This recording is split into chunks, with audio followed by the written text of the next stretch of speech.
This is another r/letsnotmeet story written by user Violets Are Blue. Worst data recovery of my life. Hello everyone. Since many of you seem to enjoy my previous story from my childhood, I thought I would share with you something that happened to me 4 years ago now that still sits heavy on my conscience. I am happy to say that most people in this country go their entire lives without encountering some of the monsters that exist in this otherwise beautiful place. Unfortunately, I have not been so fortunate. Before I start, I would like to bore you with some backstory. I have been working as an IT systems administrator for a few years now, and have met many people who I occasionally moonlight as a repairwoman for.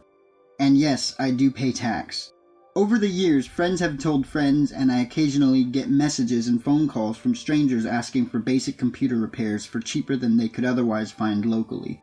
For years now, I have been overly cautious of people, places, and objects that don't feel right. I have learned to always trust my gut instinct and to err on the side of caution. This story, however, is the one and only time that I ignored that instinct. Around 4 years ago, I was contacted over text message by a local man. He was direct and straight to the point. The conversation was pretty basic. He asked me if I could look at his computer as he had heard about me from a friend. I said yes, and he explained the issue he was having. PC had suddenly stopped booting. Occasionally he could manage to get it running, but it would operate incredibly slow and crash quickly. I told the man that I would need to inspect the PC myself. However, it sounded like a textbook hard drive failure. I asked the unknown man to call me to discuss an option, and where he could bring the PC to for me to look at. His response was, "No phone calls. Where can I drop it off and when? I need the things off it as soon as possible." This seems sketchy to me at first. Most people like to talk over the phone about the issues they are having and try and sort them remotely, and at the very least know how much it was going to cost. I eventually brushed it off, thinking maybe he was just well off and was looking for a fast turnaround which he knows only a hobbyist would be able to achieve in this area. I discussed a time where he could drop the PC off at my work and asked what time he would like to drop the PC off. He did not reply. The next morning, at the door of my work, there was a PC on the ground with a post-it note crudely marked with my name in black felt-tipped marker. My boss was not super impressed, as our business has quite strict security, and members of the public are not usually allowed onto the premises after hours. I was ultimately very confused, however. I never got a reply from this man, and as far as I knew, he had done a runner. By now I am convinced this guy has some sort of social anxiety, a refusal to talk on the phone, and deliberately drop the PC off without a word of warning before our business, not a client-based business, this is an office block, even opened its doors to its workers. Again, alarm bells are kind of ringing at this stage. However, there was no reason for me to really worry. It's not as if he seemed on edge or dangerous, not that I could really tell in the few text messages we had sent each other. I proceeded as planned, ran diagnostic tools, confirmed it was a dead drive, replaced the drive, replaced it with a repurposed one, reinstalled the OS, and proceeded to start the recovery process. For those of you not informed of the process, here's the basic rundown. Pull the old hard drive, plug it into a working PC, either directly or with a dock, create a virtual clone of the drive, and then perform the recovery using specialized software on the clone. Not the actual hard drive, as it may fail during the process. I did this with good results and managed to recover pretty much everything. I copied all his files over to his new drive, reinstalled the applications I could see he had, and sent the computer on its merry way. Later that day, I sent the man a message stating that his computer was fixed and he should pick it up sometime during business hours.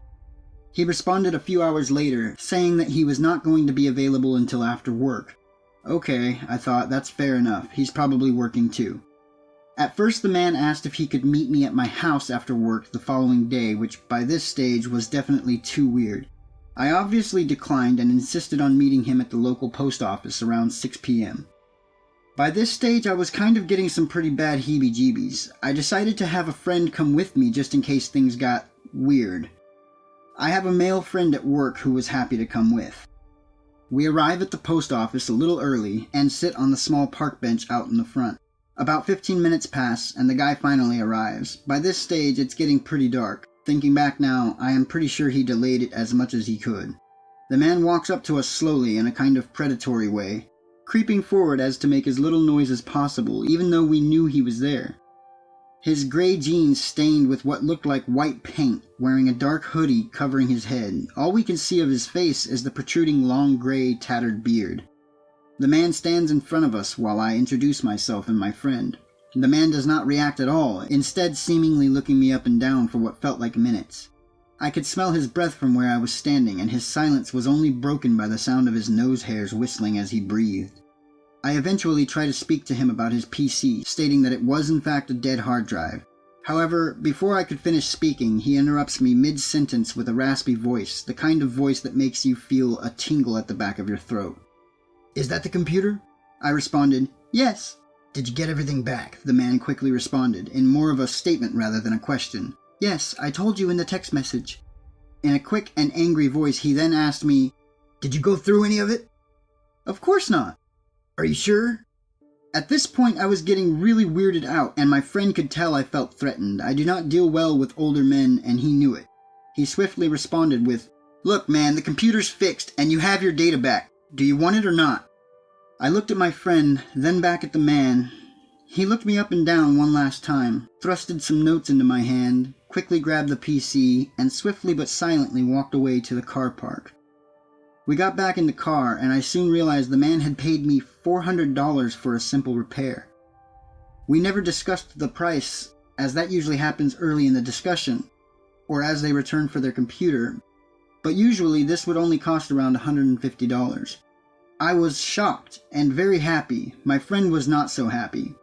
Something was very off about that man, and now I am even more convinced.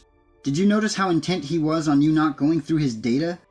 I agreed. Something weird was going on. Although I am not supposed to, and doing so is kind of a breach of privacy, my itch to know what he was so paranoid about was strong.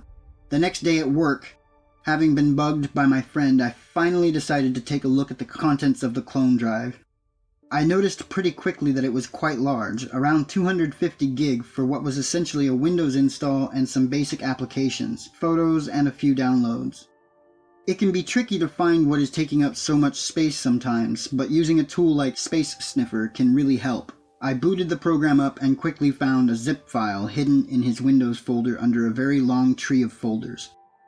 Inside these folders were other empty folders. Some had empty documents in them, others were completely empty. I jumped straight to the zip file and opened it, luckily not password protected.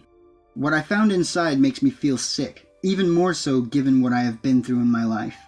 Thousands and thousands of images and videos of children, some suggestive, others more.